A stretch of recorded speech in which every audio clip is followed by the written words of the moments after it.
बिस्मिल्लाहिर्रहमानिर्रहीम अस्सलाम वालेकुम नाज़रीन। मैं हूं आपका मेज़बान दानिश अंसारी और आप देख रहे हैं मेरा YouTube channel Danish Ansari official. नाज़रीन आज हम बात करेंगे मलिक महबूब साहब से। आप सबके फेवरेट हैं, मसीह एस्ट्रोलॉजर हैं। अस्सलाम वालेकुम मलिक साहब, कैसे हैं आप? वालेकुम अस्सलाम। अल्लाह का करम है। आप सुनाएं, क्या हाल चाल है?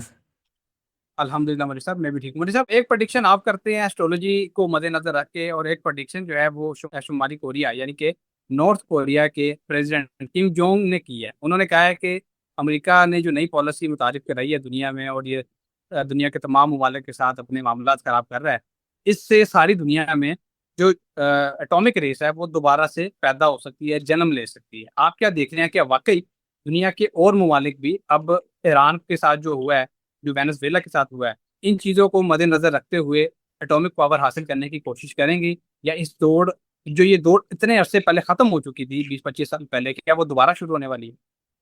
दानिश साहब, मुझे ऐसा लगता है कि नई रेस शुरू हो चुकी है, होनी नहीं है। ये जो आप देख रहे हैं, ममालिक का एक दूसरों के साथ कोलैबोरेशन चल रहा है और नई मूवमेंट स्टार्ट हो रही है। फिर इससे ज्यादा आप देख सकते हैं कि हमारे पाकिस्तान, सऊदीया, तुर्किया और जिस तरह से मुल्क क्लब हो रहे हैं एक दूसरे के डिफेंस एग्रीमेंट के लिए, तो इसमें कोई मेरे ख्याल से डाउट रहता नहीं है फिर कि ये दौड़ में मेरे ख्याल से अब की जो जंगें होंगी वो ट्रेडिशनल नहीं होंगी। मैंने आपको बहुत दफा बताया, ये साइबर से हो सकती हैं, इंटरनेट से हो सकती हैं, बहुत से अदर वे से ये जंगें पॉसिबल हैं। ये वॉर शुरू हो गई है, मैंने बताया बहुत सारी दफा आपको कि ये जो साल था, ये सेकेंड फेज का एक राउंड था। जो तीसरी जंग अजीम का मेजर फाइनल राउंड है वो 2030 में है, और उस वक्त ये चीजों में होना कोई बड़ी बात नहीं। ओके मलिक साहब। अच्छा मलिक साहब, एक और सवाल है। इंटरनेशनल सिचुएशन के हवाले से लिबानान में आज अटैक किया गया है इसराइल फोर्सेस की तरफ से, और बड़े पैमाने पर नुकसान पहुंचाया गया है। क्या लिबनान में जो हम पिछला एक माह से जो अमन की सिचुएशन देख रहे थे, क्या वो दोबारा खराब होने वाली है?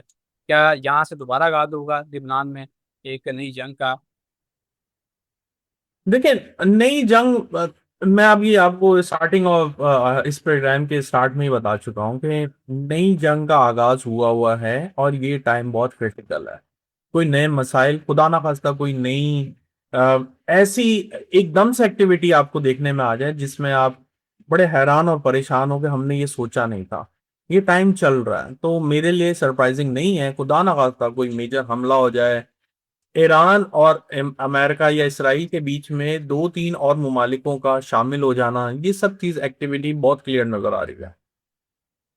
ओके मलिक साहब। अच्छा मलिक साहब, कुछ पॉलिटिकल खबरें हैं, उन पे बात कर लेते हैं। सुहेल अफरीदी साहब ने ऐलान किया है कि 27 सितंबर को जो लॉन्ग मार्च हम करने जा रहे हैं उसकी क़यादत मैं खुद करूंगा, और 20 लाख अफराद को इस्लामाबाद लेकर जाऊंगा। इसके अलावा उन्होंने एक और अहम फैसला किया है, और वो हुकूमत को टफ टाइम दे रहे हैं। उन्होंने कहा है कि इमरान खान से मुलाकात हमारी नहीं करवाई गई, तो अब हम वफाक के जो वाजबात हैं 6.4 बिलियन रुपीस, वो हम इनको अदा नहीं करेंगे, जो टैक्स की मद में जमा होते हैं खैबर पख्तूनख्वा से। भाई साहब, सुहेल अफरीदी साहब सही टफ टाइम दे रहे हैं हुकूमत को।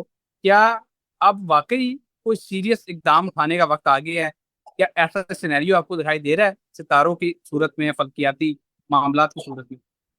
देखिए, सन केतु का आज से कंजंक्शन स्टार्ट है, और पिछले कई प्रोग्राम में मैंने जैसा आपको बताया था कि ये जो प्रोग्रेशन है या ये ट्रांजिट है, ये हुकूमत के लिए बड़ा डिफिकल्ट साबित होगी। और मैंने आपको पहले भी बताया था कि अगर वाकई इनको कोई ऐसे मतलब लोगों को निकालना ही था या लॉन्ग मार्च करनी थी, तो अगस्त बहुत अच्छा महीना था। इसलिए क्योंकि ये ऐसा महीना है जिसके अंदर ऐसी एक्टिविटी फुलफिल हो सकती है। कोई भी करे, मैं पीटीआई के लिए नहीं बात कर रहा हूँ, कोई भी अगर इस टाइम पे, क्योंकि ये टाइम में आवाम भी रोडों पे नजर आती है, आ, हालात भी ऐसे डिस्टर्ब नजर आते हैं, तो जैसे वो बोलते हैं ना कि क्या ये दिन सही है, तो मेरे ख्याल से अगस्त ज्यादा बेहतर था कंपेयर टू सितंबर के। सितंबर में भी हो सकती है, लेकिन वो पॉलिटिकल एक्टिविटी मुझे सितंबर में इतनी जो ये दावे कर रहे हैं 20 लाख की, वो नजर नहीं आती मुझे। अच्छा मतलब ये बताइएगा कि जो ये जब भी ऐलान किया जाता है पीटीआई की तरफ से लॉन्ग मार्च का या किसी जलसे जुलूस का, तो गिरफ्तारियां उससे पहले शुरू हो जाती हैं। क्या इस मरतबा भी आपको गिरफ्तारियां होती दिखाई दे रही हैं, या अंदर खाते पीटीआई ने पहले ही हाथ मिला लिया है हुकूमत से? पीटीआई की गिरफ्तारियां भी हैं, पीटीआई में चेंजेस भी हैं, पीटीआई में इख्तलाफात भी हैं, बहुत कुछ चल रहा है क्योंकि एक प्लैनेट की इन्वॉल्वमेंट नहीं है उनके जायचे में। और जो प्लैनेट इस वक्त एक्टिव है वो बहुत सारे प्लैनेट को ऑलरेडी एक्टिवेट कर चुका हुआ है। तो मुझे तो नहीं लगता कि ये, मुझे तो ऐसा लग रहा है कि पीटीआई ने अनाउंस करके अ, ऐसे बोला है कि आ बैल मुझे मार। जहां तक मेरी समझ में है कि ये इतना अनप्रिडिक्टेबल और इतना दूर, मुझे नहीं लगता ये फुलफिल होगा या पीटीआई इसको अचीव कर पाएगी। डोनाल्ड ट्रंप ने एक आज ऐलान किया है, और जिसको हम पंजाबी में कहते हैं कि शुरली छोड़ दिया। उन्होंने कहा है कि मैं स्ट्रेट ऑफ हॉर्मोज को अमेरिका का इलाका करार देने जा रहा हूँ। अच्छा, ऐसा फर्स्ट टाइम नहीं होने लगा। उन्होंने इससे पहले भी वेनेजुएला पर कब्जा कर लिया था, उनके सदर को जो है वो बिहाइंड द बार भेज दिया था, और इसके अलावा अपने आप को वेनेजुएला का नया सदर भी करार दे दिया था। आप क्या देख रहे हैं मतलब साहब, इतना आसान होगा स्टेट ऑफ फॉर्मोस को अमेरिका का इलाका करार देना? और अमेरिका का इलाका करार देने का मतलब यह है कि अमेरिका अपने इलाके की हिफाजत भी करेगा। तो आप क्या देख रहे हैं, इन फ्यूचर हो सकती है? देखें, अगर ये शुरली है तो शुरली ही समझें, जो कि मुझे उम्मीद है। लेकिन कभी कभी वक्त जो होता है ना, बड़ा ऐसा ट्रिकी चल रहा होता है कि ये शुरली जो है ना, एक कह सकते हैं एक नई जंग की बुनियाद बन जाएगी। और जैसे मैंने बताया, अगस्त का महीना बहुत ज्यादा खतरनाक नजर आ रहा है। और स्पेशली यहां से लेके एंड ऑफ अगस्त, मुझे खुदा ना खास्ता नई जंग की शुरुआत, या फिर यूं समझे कि कोई नई मिलिट्री ऑप्शंस, इसमें कुछ भी हो सकता है कि कोई खुदा ना खास्ता एक ऐसी मूवमेंट शुरू हो जाए जो हमने अभी तक कंसिडर ही नहीं किया है। मिलिट्री ऑपरेशंस होते रहते हैं, तो मैं यही कह रहा हूँ कि हो सकता है कोई मिलिट्री ऑप्शन, कोई नई मेजर मिलिट्री मूवमेंट ये आपको नजर आ जाए। आज प्रोग्राम का आगाज जो है आपकी एक पटिशन से करना है, और आपने एक पटिशन की थी कि साउथ में और नॉर्थ में जो ममालिक हैं वहाँ पे अर्थक्वेक आने वाले दिनों में आ सकते हैं। ऐसा सर से मैंने आज से तकरीबन 3-4 रोज कबल ही पूछा था कि कौन से ऐसे इलाके हैं जहाँ पे मजीद कोई जल्जले आ सकते हैं या इलाके हो सकती हैं। अफसोसनाक खबर है, लेकिन अगर आप रेफरेंस देना था सर की प्रोडिक्शन का, और मैंने आपको रेफरेंस दे दिया है।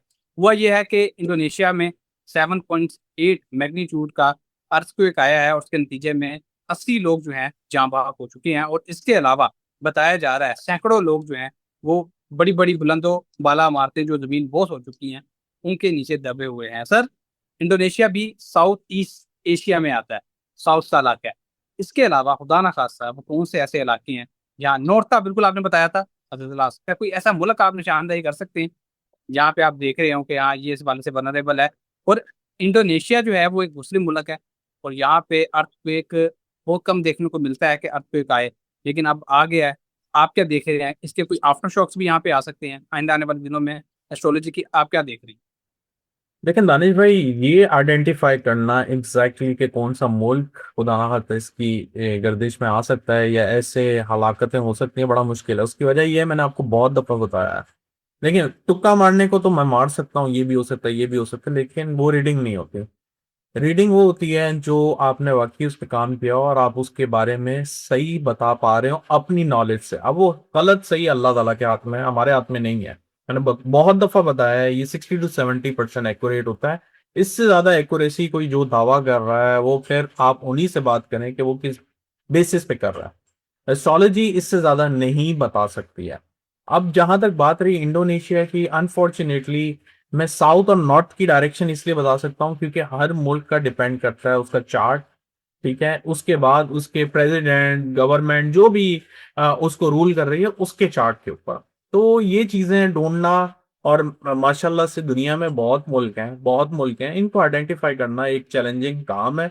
और इसके लिए बहुत टाइम की जरूरत होती है। अब मेरे पास इतना टाइम नहीं है, जैसे आप जानते हैं, जो लोग यूएस कनाडा या बाहर रहते हैं उनको पता है यहाँ पे टाइम की बहुत वैल्यू होती है। और इस पे इतना काम करना और फिर दूसरी मसरूफियात के साथ बहुत ही नामुमकिन है। मैं मेजरली इंपॉर्टेंट मुल्क जैसे यूएसए, अमेरिका, यूरोप, इनको चेक कर रहा होता हूँ, पाकिस्तान को देख रहा होता हूँ कि पाकिस्तान में कोई मेजर हलचल तो नहीं है। तो उस हिसाब से मुझे, जैसे मैंने आपको बताया, साउथ और नॉर्थ, कोई भी जगह पे, कोई भी जगह से मुराद ये है, जैसे आप जहाँ पे भी हैं, लाहौर, कराची, इस्लामाबाद, वहां से आप साउथ और नॉर्थ के एरिया को देख रहे हैं, वो बहुत डिस्टर्ब होंगे। जरूरी नहीं है मुल्क की बात हो रही है इस वक्त, जो बात हो रही है वो ये है कि क्या साउथ और नॉर्थ में बेहतरी है या नहीं है। तो सिंपल, बहुत क्लियर है कि साउथ में अभी डिस्टरबेंस है और नॉर्थ में भी डिस्टरबेंस है। मलिक साहब, इंटरेस्टिंग बात यह है कि आज से 4 रोज कबल सिंध में भी अर्थक्वेक आया था, 4.4 मैग्नीट्यूड। इसकी शिद्दत कम थी, लेकिन सिंध हम्म। का इलाका भी साउथ में आता है और कराची जी। को उसने खास तौर से मुतासिर किया था। मलिक साहब, कोई खास वजह है कि साउथ इलाके इस वक्त जल्जलों की लपेट में आ रहे हैं? इसकी क्या कोई खास वजह है? मेजर प्लैनेट जो बड़े प्लैनेट होते हैं वो एक्चुअली इस वक्त मूवमेंट में जिस हाउस में बैठे हुए हैं वो साउथ और नॉर्थ को प्रेजेंट करते हैं। जैसे सैटर्न है, राहु है, जुपिटर, केतु, और अगर हम उससे भी आउटर साइड के प्लैनेट को कंसिडर करें तो नेपट्यून, प्लूटो, ये सब दो दो फैक्टर बहुत ज्यादा बता रहे हैं। दो फैक्टर क्या है? वाटरी साइन और अर्थ साइन। ये वाटर और अर्थ के जो एलिमेंट है बहुत ज्यादा एक्टिव है। इनकी वजह से दुनिया में वाटर रिलेटेड खुदा ना खास्ता मसाइल, या फिर आप कह सकते हैं कुदरती आफात में अर्थक्वेक, ये बहुत ज्यादा नजर आते हैं।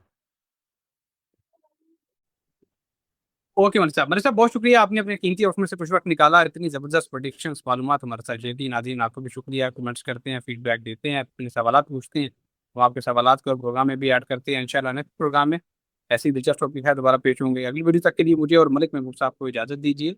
अल्लाह हाफ़िज़।